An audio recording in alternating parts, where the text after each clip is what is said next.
Hello friends, welcome to this video.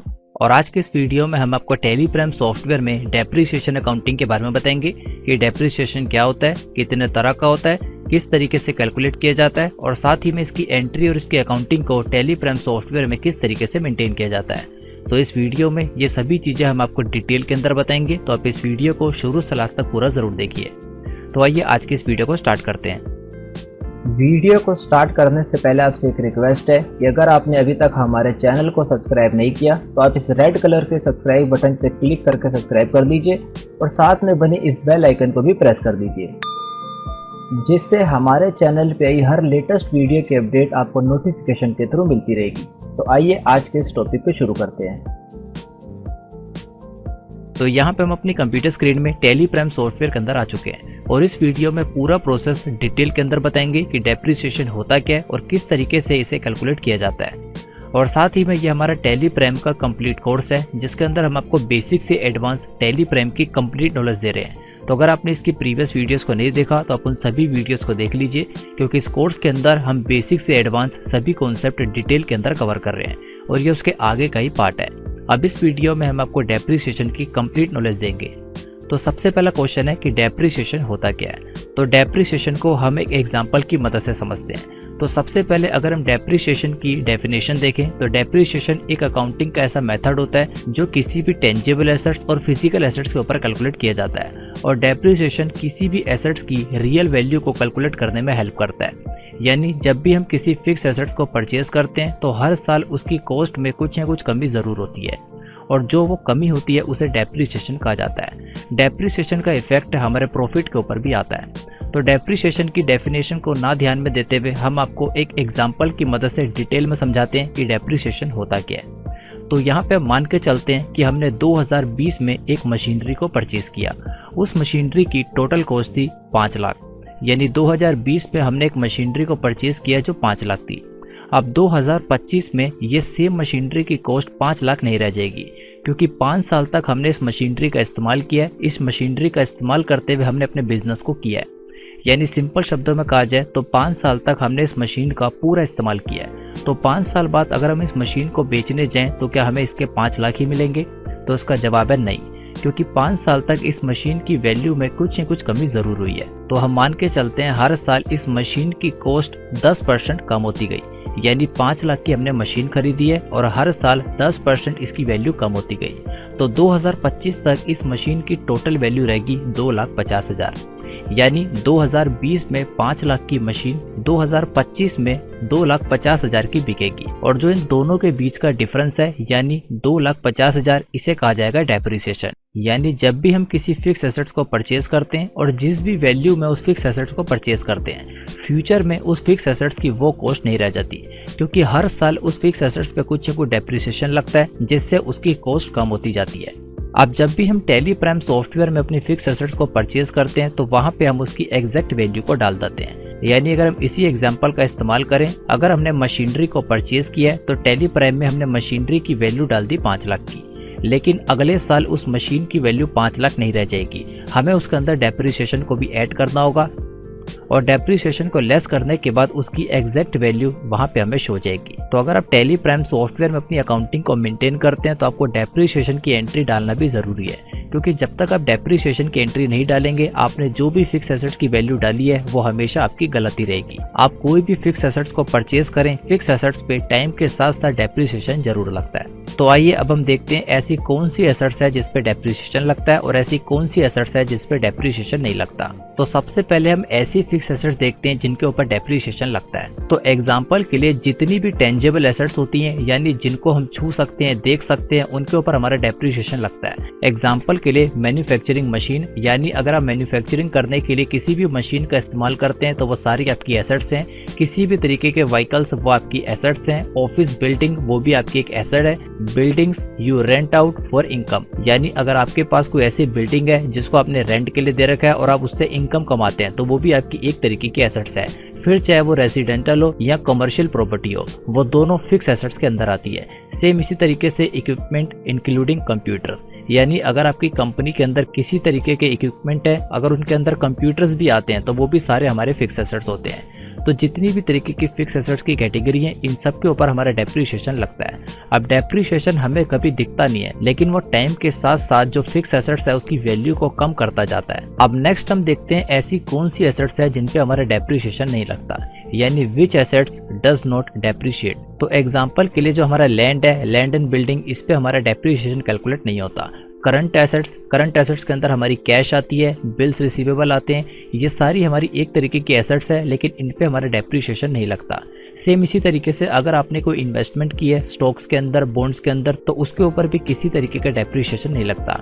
Then उसके बाद कोई भी पर्सनल प्रॉपर्टी जो आपके बिजनेस के अंदर इस्तेमाल नहीं होती, उस पर भी हमारा डेप्रिसिएशन नहीं लगता। और लीज्ड प्रॉपर्टी, यानी अगर आपने किसी प्रॉपर्टी को लीज पे लिया है, उसको रेंट पे लिया हुआ है, तो उस पर भी हमारा कोई भी डेप्रिसिएशन नहीं लगेगा। तो आई होप आपको इस एग्जांपल से समझ आ गया होगा ऐसी कौन सी एसेट्स है जिस पे डेप्रिसिएशन लगता है और ऐसी कौन सी एसेट्स है जिस पे डेप्रिसिएशन नहीं लगता। तो आइए अब हम नेक्स्ट देखते हैं डेप्रिसिएशन को कैलकुलेट करने के कितने मेथड होते हैं। तो डेप्रिसिएशन काफ़ी अलग अलग मेथड से कैलकुलेट किया जाता है, जैसे straight line depreciation method, written down value method जिसको WDV भी कहा जाता है, sum of year digit method, double decline balance method, sinking fund method, annuity method, insurance policy method, discounted cash flow method. यानी ये कुछ ऐसे पॉपुलर मेथड है जिनका इस्तेमाल करके अलग अलग तरीके से डेप्रिसिएशन को कैलकुलेट किया जा सकता है, लेकिन इनमें जो सबसे पॉपुलर मेथड है वो है सेकंड वाला, रिटर्न डाउन वैल्यू मेथड। और इस वीडियो में हम आपको इसी मेथड के बारे में बताएंगे कि रिटर्न डाउन वैल्यू मेथड किस तरीके से काम करता है। तो आई होप अभी तक आप ये समझ गए होंगे डेप्रिसिएशन क्या होता है, कितने तरह का होता है, किस तरीके से कैलकुलेट किया जाता है। अब यहाँ पे हम आपको टैली प्राइम सॉफ्टवेयर में प्रैक्टिकली डिटेल में करके दिखाएंगे कि डेप्रिसिएशन की कैलकुलेशन किस तरीके से की जाती है। तो यहाँ पे हम टैली प्राइम सॉफ्टवेयर के अंदर आ चुके हैं। अब टैली प्राइम सॉफ्टवेयर में हम आपको डेप्रिसिएशन की एंट्री प्रैक्टिकली करके दिखाएंगे। तो डेप्रिसिएशन की एंट्री करने से पहले हम आपको बैलेंस शीट के अंदर फिक्स एसेट्स को दिखाते हैं। तो उसके लिए गेट ऑफ टैली में रहते हुए बैलेंस शीट में आ जाते हैं, जिसकी शॉर्टकट के B, और यहाँ पे इसको डिटेल में देखने के लिए Alt+F1 की को प्रेस कर देते हैं। तो आप देखेंगे यहाँ पे एसेट्स के अंदर फिक्स एसेट सेक्शन के अंदर 3 अलग अलग तरीके की फिक्स एसेट्स आ रही हैं। सबसे पहली मोटर व्हीकल जिसकी वैल्यू है 1 लाख, देन उसके बाद ऑफिस फर्नीचर जिसकी वैल्यू है 1,50,000, और लास्ट में प्लांट एंड मशीनरी जिसकी वैल्यू है 10 लाख। अब इन तीनों फिक्स एसेट्स के ऊपर हम आपको डेप्रिसिएशन लगा के दिखाएंगे। अब फिक्स एसेट्स की एंट्री किस तरीके से की जाती है, किस तरीके से इनको कैलकुलेट किया जाता है, ये सब कुछ हम आपको प्रीवियस वीडियोस के अंदर डिटेल में बता चुके हैं। तो अगर आपने फिक्स एसेट्स वाली वीडियो को नहीं देखा तो आप उन वीडियो को देख लीजिए, जिसके अंदर हमने आपको डिटेल के अंदर पूरा कॉन्सेप्ट समझाया फिक्स एसेट्स क्या होती है, उसकी एंट्री और उसकी अकाउंटिंग को किस तरीके से किया जाता है। अब इस वीडियो में हम आपको बता रहे हैं फिक्स एसेट्स के ऊपर डेप्रिसिएशन किस तरीके से लगाया जाता है। तो डेप्रिसिएशन लगाने से पहले यहाँ पे हम एक फिक्स एसेट्स को परचेज करने की एंट्री और आपको दिखा देते हैं, जिससे आपको फिक्स एसेट्स की एंट्री किस तरीके से की जाती है शॉर्ट के अंदर पता लग जाए। तो फिक्स एसेट्स को परचेज करने की एंट्री करने के लिए गेट ऑफ टैली में रहते हुए वाउचर में आ जाइए, शॉर्टकट के V, और यहाँ पे आप पेमेंट के वाउचर में आ जाइए जिसकी शॉर्टकट की F5 की, नहीं तो सिंपल यहाँ पे पेमेंट पे क्लिक कर दीजिए। तो सबसे पहले अकाउंट, तो अकाउंट के अंदर यहाँ पे वो अपने बैंक को सेलेक्ट कर लेते हैं, यानी फिक्स एसेट्स को परचेज करने के लिए पेमेंट हम बैंक के थ्रू करेंगे। देन उसके बाद यहाँ पे पर्टिकुलर, तो पर्टिकुलर के अंदर यहाँ पे हम एक नई फिक्स एसेट्स को क्रिएट कर लेते हैं Alt+C से। तो एग्जांपल के लिए यहाँ पे हम ऑफिस के लिए कुछ कंप्यूटर्स को परचेज कर रहे हैं, तो जो कंप्यूटर्स हैं वो भी हमारे फिक्स एसेट्स के अंदर आते हैं। तब हम डाल देते हैं कंप्यूटर, देन यहाँ पे अंडर ग्रुप इसका फिक्स एसेट्स के अंदर रहेगा, और यहाँ पे इस पे GST हमारा एप्लीकेबल रहेगा। देन सेट अल्टर GST इसको ऐसे यस कर देंगे, और यहाँ पे इससे रिलेटेड डिस्क्रिप्शन डाल देंगे, यानी हमारा कंप्यूटर है उसका HSN कोड, टैक्सेबिलिटी में टैक्सेबल डाल देंगे, और इसमें 18% का टैक्स डाल देंगे। देन इसको टाइप ऑफ सप्लाई में गुड्स लेते हैं, इसको कंट्रोल से एक्सेप्ट करा देते हैं। तो यहाँ पे हम मान के चलते हैं जो हमारा कंप्यूटर है, यहाँ पे हम 2 लाख का कंप्यूटर को परचेज कर रहे हैं, यानी काफ़ी सारे कंप्यूटर्स हैं जिसकी टोटल कॉस्ट हमारी 2 लाख बनती है। तो वैल्यू के अंदर डाल देते हैं 2 लाख, और इस पर हमारा टैक्स लगेगा, तब हम CGST लगा देते हैं। तो 2 लाख का 9% हमारा बनता है 18,000। देन सेम इसी तरीके से SGST वो भी बनता है 18,000, और इसको कंट्रोल से सेव करा देते हैं। तो इस तरीके से आप फिक्स एसेट्स को परचेज करने की एंट्री कर सकते हैं। तो अब जो हमारी बैलेंस शीट है वहाँ पे हमें टोटल 4 फिक्स एसेट्स हो रही होंगी। तो उसके लिए दोबारा से यहाँ पे बैलेंस शीट में आ जाते हैं, और उसको डिटेल में देखने के लिए Alt+F1 की प्रेस कर देते हैं। तो अब देखेंगे अभी तक फिक्स एसेट्स के अंदर 3 फिक्स एसेट्स हो रही थी, लेकिन अब यहाँ पे हमें 4 अलग अलग तरीके की फिक्स एसेट्स आ रही हैं। तो इन चारों के ऊपर हम अलग अलग आपको डेप्रिसिएशन लगा के दिखाएंगे। तो वही देखते हैं किस तरीके से हम डेप्रिसिएशन लगाएंगे। तो डेप्रिसिएशन की कैलकुलेशन करने से पहले हमें उससे रिलेटेड यहाँ पे लेजर को क्रिएट करना होगा। तो लेजर्स को क्रिएट करने के लिए आप गेट ऑफ टैली में रहते हुए क्रिएट पे क्लिक कर दीजिए, जिसकी शॉर्टकट की C। अब लेजर को बनाने के लिए यहाँ पे हम सबसे पहले ग्रुप को बना लेंगे। क्योंकि हमारी 4 अलग अलग तरीके की फिक्स एसेट्स है तो चारों पे हम अलग अलग परसेंटेज वाला डेप्रिसिएशन लगा के दिखाएंगे। तो डेप्रिसिएशन के टोटल हमारे 4 लेजर बनेंगे। तो उन चारों लेजर को हम एक ही ग्रुप के अंदर सेलेक्ट कर लेंगे। तो यहाँ पे हम सबसे पहले ग्रुप को बना लाते हैं। तो अकाउंटिंग मास्टर के अंदर सबसे पहला ऑप्शन ग्रुप, इस पर क्लिक कर देते हैं। तो यहाँ पे हम एक ग्रुप बना लेते हैं जिसका नाम लिख देते हैं डेप्रिसिएशन। देन जो इसका अंडर ग्रुप है ये हमारे इनडायरेक्ट एक्सपेंस के अंदर आएगा। तो इनडायरेक्ट एक्सपेंस को सिलेक्ट कर लेते हैं और इसको कंट्रोल से सेव करा देते हैं। अब ग्रुप को बनाने के बाद नेक्स्ट ऑप्शन हमारा लेजर, तो लेजर पे क्लिक कर देते हैं। तो 4 अलग अलग तरीके की हमारी फिक्स एसेट्स हैं तो चारों पे हम अलग अलग तरीके के डेप्रिसिएशन लगाएंगे। तो यहाँ पे हम एग्जाम्पल का लिख देते हैं डेप्रिसिएशन ऑन कंप्यूटर, और यहाँ पे हम इसकी परसेंटेज डाल देते हैं @10%। अब जो इसका अंडर ग्रुप है तो यहाँ पे अगर हम सिंगल डेप्रिसिएशन का लेजर बना रहे हैं तो इसको हम इनडायरेक्ट एक्सपेंस के अंदर रखेंगे। लेकिन हम एक से ज़्यादा डेप्रिसिएशन का लेजर बना रहे हैं तो हमने उसके लिए एक नया ग्रुप बनाया था, उसको हम सेलेक्ट कर लेंगे डेप्रिसिएशन नाम से और इसको कंट्रोल ऐसे सेव करा देंगे। लेकिन यहाँ पे आपको नीचे की तरफ स्टैट्यूटरी डिटेल के अंदर इस जीएसटी एप्लीकेबल को नॉट एप्लीकेबल करना होगा और इसको कंट्रोल ऐसे सेव करा देते हैं। तो एक डेप्रिसिएशन का लेजर हम बना चुके हैं। तो आइए अब अपनी बाकी फिक्स एसेट्स के लिए भी अलग अलग डेप्रिसिएशन का लेजर बना लेते हैं। तो सेकंड है हमारा डेप्रिसिएशन और फर्नीचर, और यहाँ पे डाल देते हैं @20%। और यहाँ पे इसका अंडर ग्रुप डेप्रिसिएशन रहेगा, उसको भी कंट्रोल ऐसे सेव करा देते हैं। आपको हर जगह पे जीएसटी को नॉट एप्लीकेबल रखना है क्योंकि डेप्रिसिएशन के ऊपर हमारा कोई भी जीएसटी एप्लीकेबल नहीं होगा। अब सेम इसी तरीके से depreciation on plant and machinery @15%, इसको भी हम डेप्रिसिएशन ग्रुप के अंदर रखेंगे और यहाँ पे इस जीएसटी एप्लीकेबल को नॉट एप्लीकेबल रखेंगे, इसको भी कंट्रोल ऐसे सेव करा देते हैं। अब लास्ट लेजर हम और बना लेते हैं डेप्रिसिएशन ऑन मोटर व्हीकल, क्योंकि हमने एक मोटर व्हीकल को भी परचेज किया है जो हमारी मोटरसाइकिल थी, उसके ऊपर भी हमारा डेप्रिसिएशन लगेगा। तो डेप्रिसिएशन ऑन मोटर व्हीकल @10%, इसको भी हम डेप्रिसिएशन ग्रुप के अंदर रखेंगे और यहाँ पे इस जीएसटी एप्लीकेबल को नॉट एप्लीकेबल कर देंगे और इसको भी कंट्रोल ऐसे सेव करा देते हैं। तो 4 अलग अलग तरीके के हमने डेप्रिसिएशन के लेजर बना दिए जिसको हमने एक ही अंडर ग्रुप डेप्रिसिएशन के अंदर रखा है। तो आइए देखते हैं अब इसकी एंट्री और इसकी अकाउंटिंग को किस तरीके से किया जाएगा और साथ ही में बैलेंस शीट में इसका इफेक्ट किस तरीके से आएगा।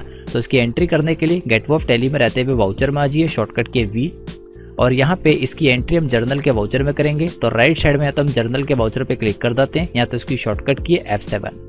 इस पर क्लिक करने के बाद यहाँ पे सबसे पहले हम डेट को चेंज कर लेंगे। अब डेप्रिसिएशन की कैलकुलेशन करने के लिए हमें डेट का ध्यान जरूर देना पड़ेगा, क्योंकि अगर हमने अपनी फिक्स एसेट्स को 30 सितंबर से पहले खरीदा है तो उस पर हमारा फुल ईयर पे डेप्रिसिएशन लगेगा, और अगर हमने अपनी फिक्स एसेट्स को 30 सितंबर के बाद खरीदा है यानी सितंबर के बाद हमने किसी भी मंथ में खरीदा है तो उस पर हमारा हाफ ईयरली डेप्रिसिएशन लगेगा। क्योंकि अप्रैल से लेकर सितंबर हमारे 6 महीने काउंट होते हैं तो वहाँ पे हमारा फुल ईयर का डेप्रिसिएशन लग जाएगा। लेकिन अगर हमने उसके बाद परचेज किया तो हाफ ईयर का डेप्रिसिएशन लगेगा। तो हमारे केस में हमारी जितनी भी फिक्स एसेट्स है हमने अप्रैल के अंदर परचेज किए हैं यानी सितंबर से पहले, तो सभी पे हमारा फुल ईयर का डेप्रिसिएशन लगेगा। अब यहाँ पे जो हमारी डेप्रिसिएशन की कैलकुलेशन है वो हमारी ईयर के एंड में की जाती है। तो यहाँ पे हम F2 की से डेट को चेंज कर लेते हैं और डेट डाल देते हैं 31 मार्च, यानी जब हमारा फाइनेंशियल ईयर एंड हो रहा है तब हम डेप्रिसिएशन की एंट्री कर रहे हैं। तो किस तरीके से एंट्री करेंगे, तो सबसे पहले हम एक एक करके डेप्रिसिएशन के लेजर को सिलेक्ट कर लेंगे। सबसे पहले डेप्रिसिएशन ऑन मोटर व्हीकल, इसको हम सिलेक्ट कर लेते हैं। अब इस पे हमारा 10% का डेप्रिसिएशन लग रहा है। तो जो हमारी मोटर व्हीकल की वैल्यू थी यानी जो फिक्स एसेट्स हमें शो रही थी बैलेंस शीट के अंदर वो थी टोटल 1 लाख। तो 1 लाख का 10% हमारा होता है 10,000, तो हम डालते थे 10,000। तो सबसे पहले डेबिट हो जाएगा।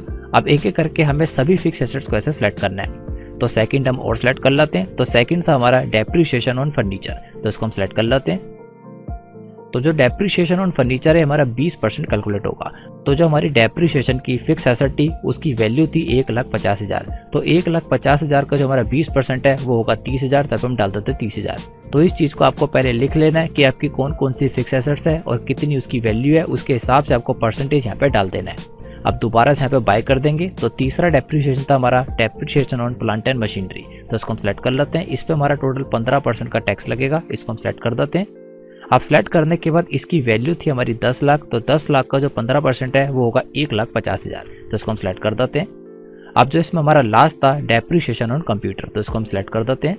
अब डेप्रीशिएशन ऑन कंप्यूटर हमारा 10% लग रहा है, तो कंप्यूटर हमने 2 लाख के परचेज किए थे, उसका 10% होता है हमारा 20,000। तो 4 अलग अलग तरीके के डेप्रीशिएशन के लेजर हमने सेलेक्ट कर लिए और उसके आगे हमने परसेंटेज लिख दी थी कि कौन सा डेप्रीशिएशन कितने परसेंटेज लगेगा।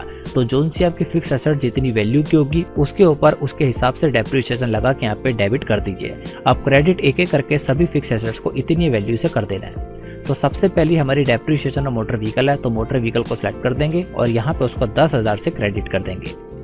सेम इसी तरीके से सेकंड है हमारा फर्नीचर, तो फर्नीचर को यहाँ पे हम सिलेक्ट कर लेंगे और यहाँ पे उसको इतने ही वैल्यू से क्रेडिट कर देंगे यानी 30,000। अब नेक्स्ट है हमारा प्लांट एंड मशीनरी, तो प्लांट एंड मशीनरी को भी क्रेडिट कर देंगे और उसको 1,50,000 से क्रेडिट कर देंगे। और लास्ट है इसके अंदर हमारा कंप्यूटर, तो कंप्यूटर को भी सिलेक्ट कर देंगे और यहाँ पे इसकी वैल्यू भी 20,000 से क्रेडिट कर देंगे। अब यहाँ पे आप देखेंगे जितनी भी हमारी फिक्स एसेट थी वो इतने वैल्यू से हमारी कम हो जाएगी, तो इसको कंट्रोल से शेप करा देते हैं। तो जैसे हम ये एडजस्टमेंट एंट्री करेंगे इसके बाद सभी जगह पे हमारा इफेक्ट सक्सेसफुली आ गया होगा। तो वही देखते हैं किस तरीके से इसका इफेक्ट शो होगा। तो सबसे पहले हम बैलेंस शीट को देख लेते हैं, शॉर्टकट की B और इसको डिटेल में देखने के लिए Alt+F1 की। तो अब आप देखेंगे जो हमारी बैलेंस शीट है उसके अंदर जितनी भी हमारी फिक्स एसेट्स हैं 31 मार्च तक उनकी वैल्यू सभी हमारी कम हो चुकी है। जो हमारा कंप्यूटर था ये हमारे पास 2 लाख वैल्यू का था, जिसमें से 20,000 डेप्रीशिएशन लग गया तो 1,80,000 रह गया। सेम इसी तरीके से मोटरसाइकिल ये हमारे पास 1 लाख वैल्यू की थी, जिसमें से 10,000 डेप्रीशिएशन लग गया और 90,000 यहाँ पे वैल्यू रह गई। और फर्नीचर हमारे पास टोटल 1,50,000 था, जिसमें से 30,000 का डेप्रीशिएशन लग गया, टोटल 1,20,000 की वैल्यू रह गई। प्लांट एंड मशीनरी हमारे पास 10 लाख की थी, जिसपे डेप्रीशिएशन लग गया 1.5 लाख, 8,50,000 रह गई। और ये इसका बिल्कुल सही इफेक्ट है, क्योंकि जब भी आप किसी फिक्स एसेट्स को परचेज करते हैं तो यहाँ पे आप उसकी टोटल वैल्यू डाल देते हैं, लेकिन हर साल उसमें कुछ को डेप्रीशिएशन जरूर लगता है, आपको उसकी कैलकुलेशन करना भी जरूरी है। अब नेक्स्ट क्वेश्चन है कि आपको डेप्रीशिएशन कहाँ पे शो होगा, तो उसके लिए हमें प्रॉफिट एंड लॉस अकाउंट में आना पड़ेगा, जिसकी शॉर्टकट की है P और इसको डिटेल में देखने के लिए Alt+F1 की प्रेस कर देंगे। तो आप देखेंगे यहाँ पे पूरा प्रॉफिट एंड लॉस अकाउंट आपको डिटेल के अंदर आ जाएगा और यहाँ पे नीचे की तरफ इनडायरेक्ट एक्सपेंस के अंदर हमें डेप्रीशिएशन हो जाएगा टोटल 2,10,000 का। तो यहाँ पे हमारी जितनी भी फिक्स एसेट्स हैं सभी के ऊपर टोटल हमारा 2,10,000 का डेप्रीशिएशन लगा। अब यहाँ पे जब आप डेप्रीशिएशन का ग्रुप बनाएंगे तो यहाँ पे आपको पूरा ग्रुप शो हो जाएगा कि जितनी भी आपकी फिक्स एसेट्स थी उन सबका टोटल मिला के कितना डेप्रीशिएशन लगा है। अगर आप डिटेल के अंदर देखना चाहते हैं कि हमारी कौन सी एसेट्स के ऊपर कितना डेप्रीशिएशन लगा है तो इस पर एंटर प्रेस कर दीजिए, तो सारा डिटेल के अंदर आ जाएगा। कंप्यूटर के ऊपर 20,000 लगा है, फर्नीचर के ऊपर 30,000, मोटरसाइकिल के ऊपर 10,000, प्लांट एंड मशीनरी पे 1,50,000। तो इसीलिए हमने सभी लेजर का एक अलग से ग्रुप बना के रख लिया था, जिससे जो प्रॉफिट एंड लॉस अकाउंट है यहाँ पे 4 अलग अलग डेप्रीशिएशन शो ना हो के सिंपल एक ही डेप्रीशिएशन शो होगा। तो आई होप आप इस वीडियो में समझ गए होंगे कि डेप्रीशिएशन क्या होता है, किस तरीके से इसको कैलकुलेट किया जाता है। अब ये डेप्रीशिएशन की बेसिक वीडियो थी। अगर आप डेप्रीशिएशन की एडवांस वीडियो को भी देखना चाहते हैं जिसके अंदर प्रोविजन फॉर डेप्रीशिएशन की पूरी अकाउंटिंग समझाई जाएगी, तो आप इसकी प्रीवियस वीडियो को भी देख सकते हैं। अब प्रीवियस वीडियो आपको पेड कोर्स के अंदर दी जाएगी, उसके अंदर आपको प्रोविजन फॉर डेप्रीशिएशन की कंप्लीट नॉलेज दी जाएगी, क्या होता है, किस तरीके से कैलकुलेट किया जाता है। और साथ ही अगर आप टैली प्राइम के सभी एडवांस फंक्शन का भी इस्तेमाल करना चाहते हैं तो आप देखेंगे गेटवे ऑफ टैली में आपको राइट साइड में काफ़ी सारे एडवांस फंक्शन शो हो रहे हैं और ऊपर की तरफ भी आपको काफ़ी सारे अलग अलग तरीके के फंक्शन आ रहे हैं। और इतने ही नहीं, गेटवे ऑफ टैली में नीचे की तरफ भी आपको काफ़ी सारे अमेजिंग फंक्शन दिख जाते हैं, जैसे trial balance, group wise report, month wise income report, month wise expense report, owner dashboard report, month wise column day book report, software and website report, minimum maximum sold price report, then इसी तरीके से item wise sale summary, outstanding report, item list report, calendar के अंदर अलग अलग तरीके का interest calculate किया जाएगा, compound interest, simple interest, monthly voucher summary, inventory report. और साथ ही में इसी तरीके के 100 से भी ज्यादा अमेजिंग फीचर आपको टैली प्राइम के पेड कोर्स के साथ फ्री ऑफ कॉस्ट दिए जाएंगे। ये सारे फंक्शन अभी आपकी टैली प्राइम में शो नहीं हो रहे होंगे, लेकिन अगर आप इन सभी फंक्शन का इस्तेमाल करना चाहते हैं और सीखना चाहते हैं सारे किस तरीके से यूज किए जाते हैं, तो आपको टैली प्राइम का पेड कोर्स लेना पड़ेगा, जिसकी सारी इन्फॉर्मेशन वीडियो के लास्ट में और वीडियो के डिस्क्रिप्शन में आपको उसका लिंक मिल जाएगा। ये सारे फंक्शन पेड कोर्स के साथ फ्री ऑफ कॉस्ट दिए जाएंगे। और अगर आपको हमारे वीडियो को समझाने का वे अच्छा लगता है और अगर आप एक परफेक्ट अकाउंटेंट बनना चाहते हैं तो यहाँ पे हम आपके लिए टैली प्राइम का कंप्लीट कोर्स लाएं विद सर्टिफिकेट। इस कोर्स के अंदर एनरोल करने के लिए आप हमारी ऑफिशियल वेबसाइट पे आ जाइए www.vkymalik.in, जिससे आप हमारी वेबसाइट पे आ जाएंगे और जैसे आप नीचे की तरफ स्क्रॉल करेंगे यहाँ पे आपको पॉपुलर कोर्सेज शो हो जाएंगे। यहाँ पे आपको सबसे पहले कोर्स जिस पे लिखा हुआ है टैली प्राइम फुल कोर्स 2020 इसके ऊपर आना है। तो यहाँ पे आप रीड मोर पे क्लिक कर दीजिए। रीड मोर पे क्लिक करने के बाद आप यहाँ पे टैली प्राइम के कोर्स से रिलेटेड सारी इन्फॉर्मेशन पढ़ सकते हैं और इस कोर्स की टोटल कॉस्ट है 500 के अंदर इस कोर्स का एक्सेस आपके पास लाइफ टाइम तक रहेगा और फ्यूचर में आने वाले सभी लेटेस्ट अपडेट इसके अंदर ऑटोमेटिक ऐड होते रहेंगे। अब इस कोर्स के अंदर आपको क्या कंटेंट दिया जाएगा वो इस तरह से है। तो जैसे हम इसको नीचे की तरफ स्क्रॉल करेंगे यहाँ पे आपको सारी इन्फॉर्मेशन देखने को मिल जाएगी। देन यहाँ पे आपको दिख जाएगा इस कोर्स के लिए आपके पास क्या रिक्वायरमेंट्स होनी चाहिए और कौन लोग इस कोर्स को ले सकते हैं। और जैसे आप नीचे की तरफ स्क्रॉल करेंगे तो यहाँ पे आपको पूरी इन्फॉर्मेशन और कंटेंट मिल जाएगा what you will learn in this tally prime training, यानी इस टैली प्राइम की ट्रेनिंग के अंदर आपको क्या इन्फॉर्मेशन दी जाएगी। सबसे पहले आपको जीएसटी रिलेटेड कंटेंट दिया जाएगा, यानी जीएसटी क्या होता है, किस तरीके से वर्क होता है और साथ ही में आप किस तरीके से जीएसटी में न्यू रजिस्ट्रेशन कर सकते हैं और कैंसलेशन कर सकते हैं। और जैसे आप और नीचे की तरफ स्क्रॉल करेंगे तो यहाँ पे आपको टैली प्राइम का पूरा कंटेंट देखने को मिल जाएगा। टैली प्राइम के अंदर आपको क्या इन्फॉर्मेशन दी जाएगी, बेसिक्स लेके एडवांस सभी वीडियोस लेक्चर आपको डिटेल के अंदर दिए जाएंगे। तो आप हमारी वेबसाइट पे विजिट करके इसको पढ़ सकते हैं। इन सभी वीडियोस लेक्चर का एक्सेस आपको लाइफ टाइम तक दिया जाएगा। और जैसे भी इस कोर्स को कंप्लीट कर लेंगे आफ्टर कंप्लीशन आपको एक सर्टिफिकेट भी दिया जाएगा। सर्टिफिकेट से आपके पास ये प्रूफ होगा कि आपने इस कोर्स को कहां से कंप्लीट किया है। और साथ ही में अगर आप इस कोर्स से रिलेटेड कुछ डेमो वीडियोस चाहते हैं तो आप नीचे की तरफ स्क्रॉल करेंगे, यहाँ पे आपको सभी डेमो वीडियोस मिल जाएगी। जिस वे के अंदर इन वीडियोस के अंदर समझाया गया पूरे कोर्स में आपको इसी वे के अंदर इन्फॉर्मेशन दी जाएगी। और इतना ही नहीं, इस कोर्स को आप कभी भी और कहीं भी एक्सेस कर सकते हैं। आप अपने मोबाइल फोन, अपने कंप्यूटर, अपने लैपटॉप कहीं पे भी इसको एक्सेस कर सकते हैं। ये सारी वीडियोस का एक्सेस आपके पास लाइफ टाइम तक रहेगा और फ्यूचर में आने वाले सभी लेटेस्ट अपडेट्स इस कोर्स के अंदर आपको ऑटोमेटिक ऐड होते रहेंगे और फ्यूचर सभी अपडेट आपके लिए फ्री ऑफ कॉस्ट है। तो आई होप आप इस कोर्स के अंदर एनरोल करना चाहेंगे। इसकी टोटल कॉस्ट है 500 के अंदर इसका एक्सेस आपको दे दिया जाएगा। तो आई होप आप टैली प्राइम के इस लेटेस्ट कोर्स को लेना चाहेंगे और अपनी कंप्यूटर और अकाउंटिंग की नॉलेज को पहले से काफी ज्यादा इंक्रीज करना चाहेंगे। और अगर आप इस कोर्स से रिलेटेड और इन्फॉर्मेशन चाहते हैं तो इस वीडियो के डिस्क्रिप्शन में आपको हमारा व्हाट्सएप नंबर मिल जाएगा। आप उस व्हाट्सएप नंबर पर मैसेज कर दीजिए, आपको व्हाट्सएप के थ्रू ये सारी इन्फॉर्मेशन दे दी जाएगी। Thanks for watching this video.